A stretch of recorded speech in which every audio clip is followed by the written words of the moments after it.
1945년 제2차 세계대전 종전 후 얄타 회담에서 미국과 소련은 한반도를 38선을 기준으로 분할 점령하기로 합의했습니다.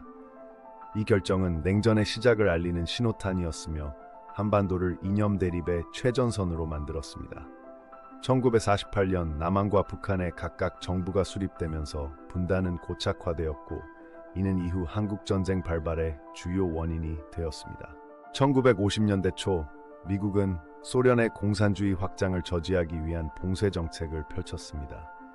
특히 아시아에서의 영향력 유지는 미국의 핵심 전략이었습니다. 트루먼 대통령은 한반도가 공산주의 확장의 교두보가 되는 것을 막기 위해 한국을 지원해야 한다고 판단했고 이는 이후 한국전쟁 개입의 근거가 되었습니다.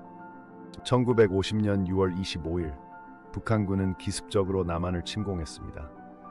이에 미국은 유엔 안전보장이사회를 소집해 북한의 침략을 규탄하고 유엔군 파견을 결의했습니다.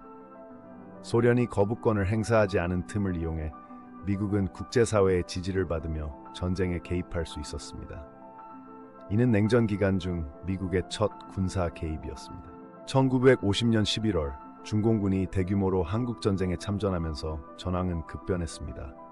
미국은 중국의 개입으로 인해 전쟁이 확전될 위기에 처했고 이에 맥아더 장군은 원자폭탄 사용까지 고려했습니다.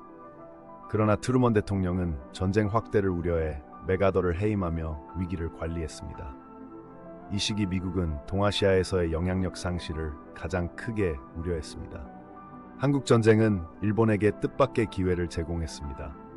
미국은 일본을 군수 물자 공급 기지로 활용하며 전쟁 특수를 누렸고 이는 일본 경제 부흥의 발판이 되었습니다. 또한 미일 동맹이 강화되면서 일본은 미국의 아시아 패권 유지를 위한 핵심 거점으로 부상했습니다. 한국전쟁은 일본의 전후 부상에 결정적 역할을 했습니다. 1950년대 미국에서는 메카시즘의 광풍이 불며 반공 정서가 극에 달했습니다. 메카시 상원의원은 적색 공포를 부추기며 공산주의자 색출에 열을 올렸습니다. 이런 분위기 속에서 한국전쟁은 공산주의와의 전쟁으로 여겨졌고 미국 정부는 국내 여론을 의식해 전쟁 지원을 강화할 수밖에 없었습니다. 정치적 이유가 미국의 한국 지원을 부채질한 셈입니다. 미국은 한국전쟁을 유엔의 명분으로 수행하며 국제적 정당성을 확보했습니다. 16개국이 참전한 유엔군은 미국 주도로 구성되었고 이는 공산주의 확장에 대한 국제사회의 공동 대응으로 포장되었습니다. 그러나 실제 작전 통제권은 미군이 장악했으며 유엔의 깃발 아래 미국의 이익을 추구하는 전형적인 사례가 되었습니다. 3년간 지속된 한국전쟁은 미국 군수 산업에 호황을 가져왔습니다. 주요 기업들은 무기와 군수 물자 공급으로 막대한 이익을 올렸고 이는 미국 경제 성장에 기여했습니다. 또한 전쟁 특수로 주식시장이 상승하며 미국 경제가 활력을 되찾았습니다.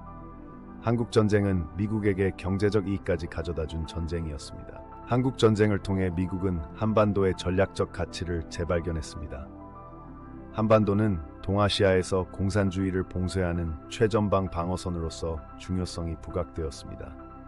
전쟁 후 미국은 한국에 지속적으로 군사기지를 유지하며 아시아 패권 유지를 도모했습니다. 한국은 냉전 기간 내내 미국의 극동 전략에서 핵심적인 위치를 차지하게 되었습니다. 1953년 아이젠하워 행정부는 전쟁 종결을 위해 휴전 협상을 추진했습니다. 장기화된 전쟁으로 인한 국내외의 피로감이 커졌고 새로운 대통령은 평화적인 이미지를 구축해야 했습니다.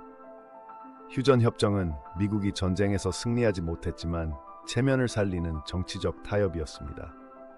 이 결정은 한국의 운명보다는 미국의 이익을 우선한 선택이었습니다. 한국전쟁은 미국에게 냉전 기간 동아시아에서의 영향력을 공고히 하는 계기가 되었습니다. 한국은 미국에 신뢰할 수 있는 동맹국으로 자리매김했고 한미동맹은 오늘날까지 지속되고 있습니다.